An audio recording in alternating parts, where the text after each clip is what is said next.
Awesome. Um, so yeah, and then I've got a session ID that it'll ask you for when you get to the. Okay, yep, So it's ready. okay, it's 627 627 651 651 042. 042.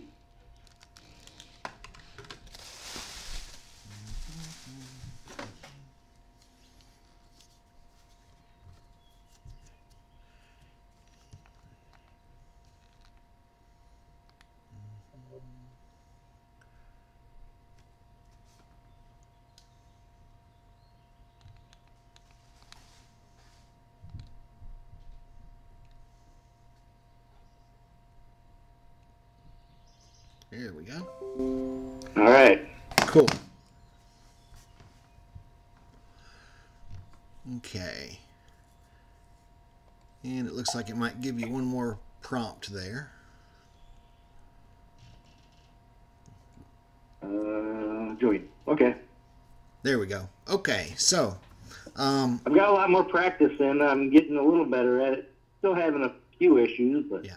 Well, I haven't tackled images much. I leave that to Gary and Chris and a bunch of those other guys doing the images, and you. I'll get into that one day. So briefly, give me a run through on what you got going on. okay, how about I get rid of this?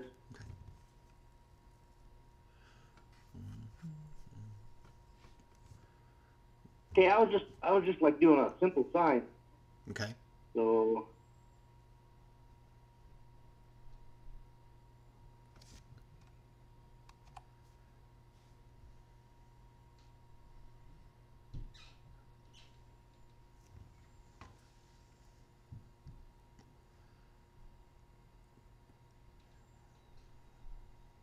okay. Yeah, and just to leave it the way it is. Okay. Oh, actually, So, are you? Let's take a look at our preview window for a minute and see exactly what we got going on. So, what looks like is it gonna. wouldn't do anything. It could just tell me there's nothing there. I got you. That's what my problem was. I got you. And So then it's in under devices here, it said right. Ruda. I didn't know if that was right. Okay, yeah, well, let's check that. And I can tell you already, I see what's going on probably with the reason it won't output a job. It'll either error out or give you a frame slop or not enough extended space errors, and it can do all kinds of weird stuff. You've got user origin here, and you can use Yeah. that, and I've used it a time or two, but I don't know if we went over the coordinate system before about the way that works. Did I go through that with you a little bit? As far No, as not at all. okay. So the way you're looking at your screen, your work area right now, that red box up at the very top left is representative of the device's absolute zero coordinates. So that's zero, Yep. zero. So um, let's look at absolute coordinates for a minute because that's typically where people start. And basically, that's what you see is what you get. And if you'll notice, that green box is up there right next to the red box. The green box is your job origin, but you have no control over that under absolute coordinates because Oh, all of your work is being calculated from up here at the very top left. So sure. if you move this box over here, that's exactly where it's going to end up on your bed. Okay, so Yep. and that's fine. Another way to do that. Let me shrink that up just a little bit. Another way to do that is to do current position. Now, if you'll notice, your green box changes. Now Oh, yeah, yeah. it's at the top left of your work. Now, since this is a sign, I'm going to group these together. So I'm going to select them and then right click and group. So that way when I drag Yep. it, it'll stay together. So I could move it down here, for instance, if I wanted to. And if your wood is up in this top left corner, you could still put the artwork there. And here's why. What you're going to do is take your red dot pointer on your laser head and put it on your material where you want your artwork to go. And Yep. then hit the origin button. And once you do Yep. that, let's say for instance, Do you have anything on your bed right now? Is the laser? Let's see about if the laser's connected. Okay, it I've found got a 24 by 24 inch sheet of plywood up there right now. Okay, and it's focused and ready to go and everything. I mean, there's no tools laying up there or anything that would get hit if I move the gantry around. Is everything free and clear? Yeah, that's fine. There's nothing in there. It's good to go. Okay. So you say you've got a 24 by 24 piece? Yep. And it's pretty much up in the top left corner? Exactly. Okay. So let's say we move our head here. And, let's see. Let's try that again. All right, we're going to move I'm going to use the map point, the pinpoint thing here. And you can click in a position and move your head there. So it should have moved to about where my cursor is on your bed. Okay. Yep. If you will look at, where did it go?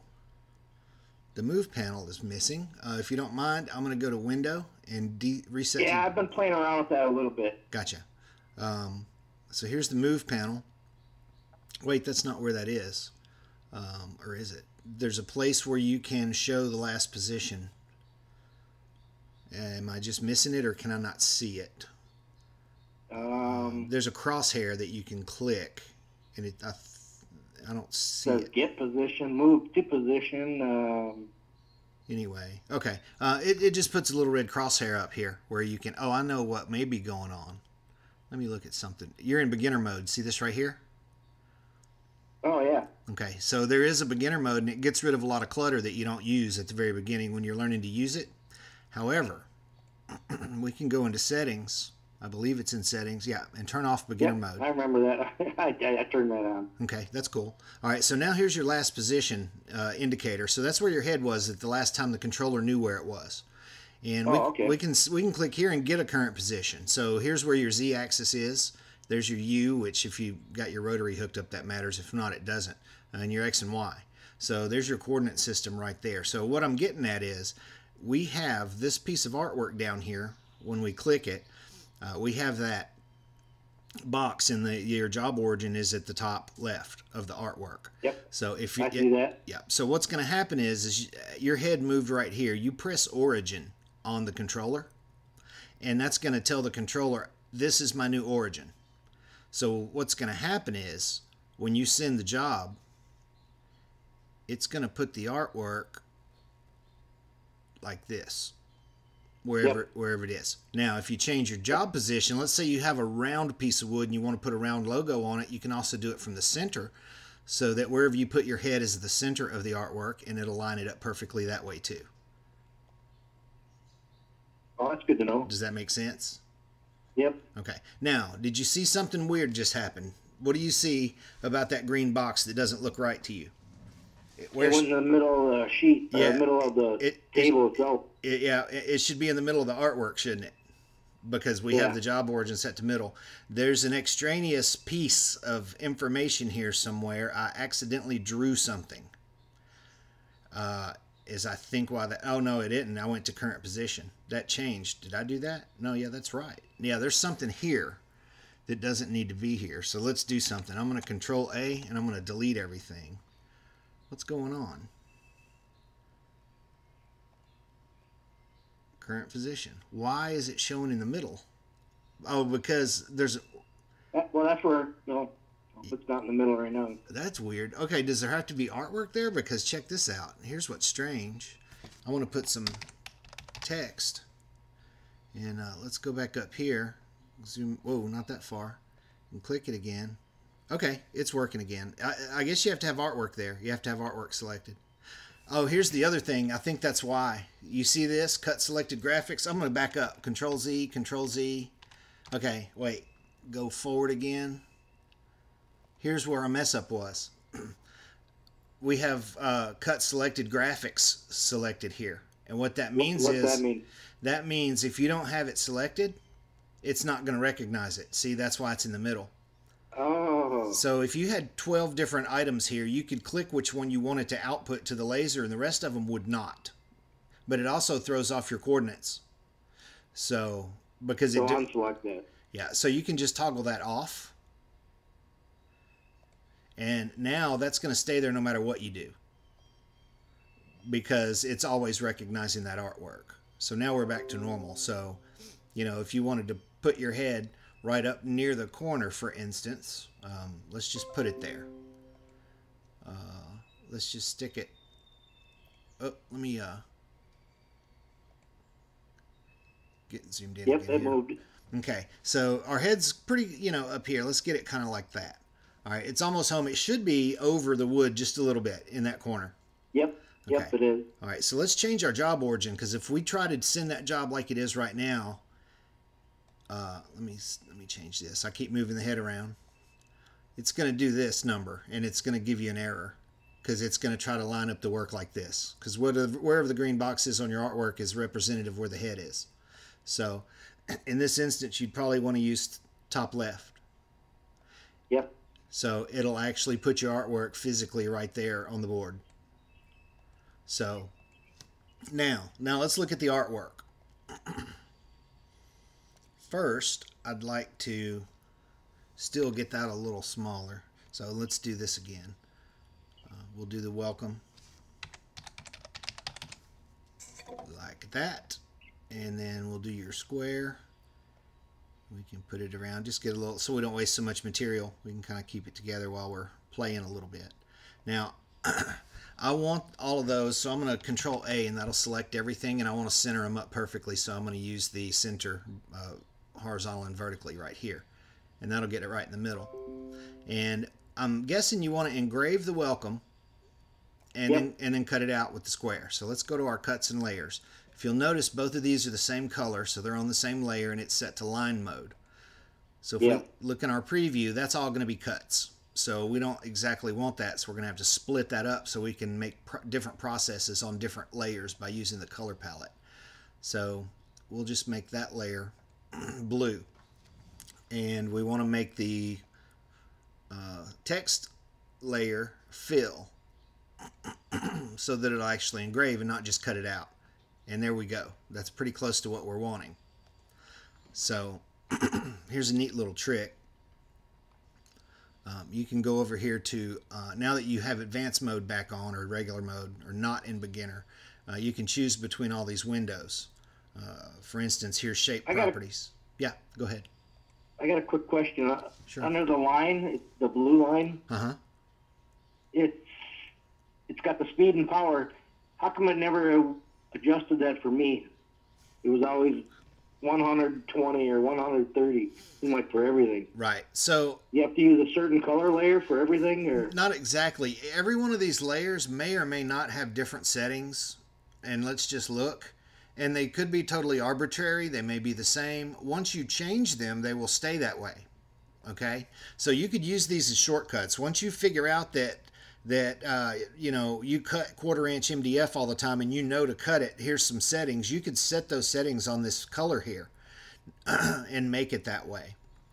Let's look at that for a minute, even without using the library. And I don't know if I loaded that for you. Yeah, I did. You can use these as shortcuts. Imagine having a 100 disc CD changer in your car, and that's all of that stuff. But really, sometimes you just want to listen to the radio, so you have shortcut buttons. So the color palette can be your shortcut buttons for functions that you use all the time, for settings that you use all the time. And you can even rename them. If you double click the layer, you'll see this window will come up, and you can call this cut 1/4 inch wood or whatever. Well, okay. You know, I'm that'll save that to that color. It'll say, yeah, my cap's messed up. But yeah, and then when you hover over it, the tooltip will pop up and it'll tell you that's what it is. And then you can just select it. And it'll show here too. I see down below it, it's showing it. Yeah, but it'll show you right here in your cuts and layers. And then when you hover over it, it'll also tell you whatever you name it. So, okay. So we want to separate these. And we're going to make this one blue, and it's a line, and you've got a 130 watt machine, and what's the thickness of the substrate you have on there? 1/4 inch. 1/4 inch ply or MDF or the thickness? Yeah, plywood, 1/4 inch plywood. 1/4 inch ply. So let's look in here for ply. And then you just click that, and it'll set it up automatically. Yeah, pretty much. Now here's 0.29. That's pretty close. That's pretty Yep. close. So we're going to select cut. Now you notice we have your line layer up here selected also. Yep. You click this button here, assign to layer. Now watch that layer, CO1, that blue layer. Watch the speed and power when I click assign it. to layer. I see where you are. Yeah, boom. Did you see what happened when I clicked it? Yeah, I did. It did the settings. Oh, nice. Okay. I never even noticed that box. Yeah. So here's no thickness. So that means that's an engrave function. So we can open it, and we're going to select the engrave, and we're going to choose fill because that's what we're going to be doing, and we're going to assign to layer. And boom, now your settings are there for that too. Oh, shit. Awesome. How you like that? I like that. So actually we should probably change this to turn my caps lock off. Apply engrave, and you can just leave it that way. Now your line interval looks decent. Actually, I don't think that's adjustable on that one. There we go. So now you've got ply engrave, and you can use it over and over again, and it'll work for other woods too. And let's call this one, even though it's in your library, you know, if you use 1/4 inch a lot, we can do this, and it'll save you from having to click all those arrows in the library. Yeah. So 1/4 inch ply cut, something like that. Yep. Perfect. And there you go. So you can use the blue one every time you want to use that. Now double check them. You know, I'm not sure globally, you know, between programs or between different instances or different files, you know, how that falls over. But it should be fine. So now we've got it the way we want it. The settings are right. It's going to output the right thing the way we want to do it. Now let's add one little flair to it. You know, I added the shape properties window, and you'll use this when you're working with images because there'll be things in there like unsharp mask, you know, and all of that stuff, DPI and things like that. The same things that you would adjust the image in like Photoshop or something. It has a lot of that. But I've got the rectangle selected, and yeah, I see that now. Yeah. So how did you select that? I just clicked the rectangle. Okay, and when you do, and when you have your shape properties open, you'll get these settings. Yep. Because you see, I just added that tab. So I'm going to add a little bit of a corner radius to it. And whoa, not that much. You can add a numerical value. Cool. You know, like 0.25 or something like that, and that'll give you a nice rounded edge. So instead of doing a lot of heavy lifting with node editing and things like that. So yeah. But that's ready to fire. I mean, now there's two ways, remember, with the two ways that are preferred, which are absolute coordinates and current position.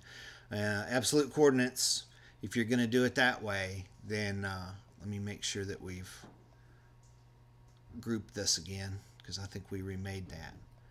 So if you use an absolute, you need to move it on the screen wherever it needs to be on the bed, basically. Yeah, that's probably the way I'll usually do it. Yeah. So I mean, you know, you can drag it up here in the corner and you're ready to go. Now, here's something that you need to be aware of, and here's why the other way may be better. You can take your piece of 24 by 24 wood and put it in the middle of your work area here. Yep. Okay. And I'm going to do cut selected graphics on purpose because I want our, whoops, I don't want to draw another square. That's another thing. You always need to click your arrow once you're, or you'll keep drawing things. So I learned that already. Yeah, I want to cut selected graph. Oh, I can't. Absolute. Yeah, I can. Let's go back to current position. Now, if you'll notice, your green box is back here on your artwork. Yep. Okay, so you can move your work to the end in there, and then all you have to do is move your head here. And it'll put that... That's where you put the wood? Yeah, see, you can sit the wood in the middle. And that way, even though your artwork is sitting up here on the screen, remember you're using current position. So actually, it's going to put it right here. Oh, yeah. Okay? And there's a reason for this. If you put that piece of wood in that corner and you use absolute coordinates and you drag it up here in the corner to save some space, you've got your engrave at 505 millimeters per second. So what happens is, let's say that we're engraving this big box. When the head moves back and forth, it has to go farther past the artwork and slow down slowly, so that you don't have such a hard directional change that you cause stress to the drive line. Sure. That makes So sense. so it has to slow down. So there's a buffer area on either side of this. So if you're doing 1,000 millimeters per second, that sucker's swinging 3 times farther than the artwork actually is, even on there, just so it has time to slow down. If you do that up here in the corner, it's going to give you an error, because the head actually has to travel past the extent of your bed, and it knows that, so it won't send the job. So there's 2 things you can do there. You can slow it down so slow that the head does not have to have that much of a buffer, beyond the artwork. But the best Well, way, that's not really any good. no, the best way is to move it into the center of the bed. Move your material into the center, and then, it can play all day long in the middle right here. And it's easier to Yeah. get to and easier to work with. So the way it's set up right at this moment with current position, and your job origin is top left, and you're going to go over to the controller. The head is already there, but you're going to go over to the controller and hit the origin button, because Lightburn doesn't know yet, or the coordinate system doesn't realize yet where your origin is. It still thinks it's at the other place. Yeah. So ultimately it works like this. If you want to do it this way in this configuration, put your wood in the middle, move your head over to the left top corner of it manually, hit the origin button on the controller, and then that sets it. So when the job starts, that origin point that you selected is representative of that green box. So your artwork will lay out right below it and to the right. So it'll lay out perfect in that corner. Yeah, that makes sense. So the next step, if you want to give it a shot, is for me to get rid of this part of the artwork. And you can do it however you want. The reason I like using current position, especially if you don't have a camera, is you don't know where your wood is on the screen. You have to either measure, from each side. You know what I'm saying? So using absolute coordinates, sometimes you're not on the way you need to be. So that's why that red dot on that head is so important, because you can move your work around, and place it wherever you want without relying on where it is on the actual bed. So your next step is going to be actually move your laser head over that material, because you probably want to slide it out in the middle, or it'll give you a frame slop error. Or if you want to burn one and see how it works, I'm game. Yeah. So just make sure you're focused and all that good stuff. And technically, when you're cutting, you can focus into the material. Ideally, especially if you're using a 2-inch lens, you could focus 1/4 inch, 6 millimeter. You could focus 3 millimeters into the material and actually get a deeper burn, because you're penetrating a little deeper where the focal point is at its optimum. But you don't have to. You can focus normally with the autofocus, and you'll burn right through that stuff like butter. Okay, it's set up. I got origin set. Okay. Top left corner. Okay. So you set so is your work in the corner as well? The wood is up there, or are you? No, it's in the middle. Okay, so you set the origin as at the top of the wood, at the top left corner of the material. Yeah. Okay. Yeah. So there's 2 ways to do this, and I think, are you connected USB or Ethernet? Probably USB. Ethernet. Okay, good. Let's look at one more thing, because I always forget. Air assist. On fill, we want to turn it off. Oh, you do? Yeah. Okay, I didn't know that. Yeah, and here's why. That'll turn on the engrave stage. There's never no air. On a Thunder, whenever it's running, there's always going to be one or other of the stages. So that's the simplest way for them to interface it, is if you're doing engraving and you don't want as much air, turn the air off, and you still have the engraving stage turned on, and you can still adjust it. And then if you want to cut and use the other stage that you have twisted wide open so you can get more air, you just need to make sure the cuts are turned on. So, Okay. so if you're engraving, you can leave the air assist off. If you're cutting, you can turn it on, and then you can adjust it with those needle valves, on the left panel. And I'm going to do a thing about that because I don't think we have anything super good that's documented to explain that function and how to use it and actually how to set the pressures. I have no idea how to do that. Okay, so I'll work on that. But so it's ready to go. You can hit the start button and watch her go. Okay. You go to preview and it'll tell you the time, right? How long it'll take? But it's 2 minutes? but it's not accurate. And the reason is every laser's different, so there's some settings inside Lightburn that you have to input that are specific to your laser. And okay. you see what I mean? How powerful it is, how speed. Because see, a lot of lasers only go 500 millimeters per second because they have steppers in them, and you just physically can't make them raster any faster than that. And ours go 1,000. So literally, some of our times that need to be calculated are half as much as what's displayed without being calibrated to the machine. So okay, I'll hit start. All right.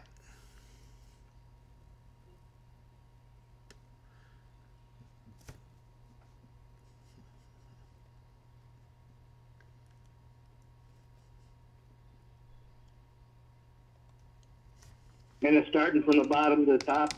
Is that normal? It is. Okay. A lot just makes sense. The exhaust is going towards the rear. Yeah, the exhaust. Of course, it does have a downdraft. Since the exhaust is below the bed, but yeah, there is more. Bye, buddy. Oh, sorry, my daughter and my grandson are leaving, so I was just waving. Oh, I'm sorry. Yeah, no, you're cool, man. You're cool. So yeah, but there is more. It does tend to pull it that direction. So that's, keeps it a little bit cleaner. If you go the other way, then you're getting soot all over your already engraved stuff, Yeah, exactly. So, and you can change that in here. If you'll notice, there's a scan angle right here. You can make it go the other direction, which is hideous. Because if you look at the preview, then I believe if we hit play, let's see. Yeah, it's going to move Y back and forth. Oh. And that's terrible. Okay. That's terrible on the machine, I think. I mean, I don't know why it would be. It's built the same as X, but I mean, X is built to travel fast. The Y axis may not be tuned to running fast because normally it doesn't. But there is that possibility. Now, the other thing about that, it's neat if you have some grain of some wood or something. Of course, the easiest way is just to flip your material 90 degrees in the laser and let it keep its same direction. But, alternating your scan angle can, provide some neat effects and stuff. So. Just one thing to know. Hopefully that thing's pumping right along over there. Awesome. All right. Looks good. And it came out. Did it? Sweet. Yeah. Okay. Cool. Well, it looks like you got yourself a running laser, man. It's time to burn some stuff and practice. Do you recommend getting a camera? Yeah. It sounds like a great option. Yeah. Lightburn's all sold out. It's a great option for me because I'm real visual, and when I have the material laying there, superimposed on the work area, especially when it's there accurately, depending on how it's calibrated, that's a no-brainer for me. It's hard for me to operate a laser without a camera on it now, and I'm trying to practice without it as much as possible. But at first, the first couple of these things that I did, these remote sessions with other people, I was so used to using the camera, and they didn't have one, and I'd be like, and I had to rethink my whole tool chain and how I thought through the process of doing stuff. So, but it's good to stay sharp all the way around. But it's not necessary, but it's really cool, So. Oh, that's awesome. Thank you. So why was I getting that message though, do you think? And which was because it was an image and what was the message again? It's saying there was nothing selected there. All I had was a rectangle and welcome, and it said there's nothing. Yeah, because set to output. this cut selected graphics was on, and you didn't have it. You didn't have the image selected, so it didn't think it had to output anything. Oh, See, okay. normally you leave that off, and then all right, let's do it for instance. Let's turn that on. Yeah, why would you actually ever use that? Well, I did it earlier where I wanted to put a box on the screen, but I didn't want it to affect the output or the positioning. You're right. So I could simulate my material, my substrate, with a box and it not be intertwined in the coordinate system, nor output on the laser. So that's where it can come in handy, I suppose. But typically you want this off or you'll miss something unless you select all of your artwork before you send it to the laser. So normally you want that to be unchecked. Okay. So, thank you. you're very welcome. So. Okay, I'll start playing around. Okay. Well, do you feel better about the whole thing? I mean, since we went through. Yes, I do. Okay. So who do I talk to about images and stuff? I would get on the House of Lasers or on the Global Thunders group, and Gary Wyatt is doing a lot of stuff. Chris Lacasio joined us on the House of Lasers. He's helping Thunder now, and he's doing some stuff. There's a bunch of guys on there that are doing photos and images and things like that. On House of Lasers, there's some learning modules there. So that'd be good to know, yeah. Yeah, there's some learning modules, and we're bringing some stuff into our Thunder University, but that's still way in its infantile stages. You know, we're trying to get that together. Sure. But yeah, man. So give her a whirl, and there also, I don't know if you saw them, but up in the help section, there's a support forum, but those tutorials are decent. You know, I think I did. I went through them all again. Perfect. Yesterday. So, yeah, but there's some good stuff in there too. And on their YouTube channel, I believe there's some videos that aren't on this particular page. So if you get to one of their videos, actually click it and go to their YouTube channel, and there's more stuff there.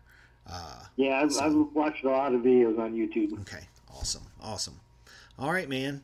Well, this is going to make for some good content. It'll be long, but if somebody wants to watch it, I think it'd be beneficial. And I appreciate you letting me record it and share it with the community. So. Yeah, thank you. All right, man. And if you have any other questions, give me a call. I'm here if you need me. All right, I will. All right, man. Have a good evening. You have a good weekend. You too. Bye-bye. Okay, bye.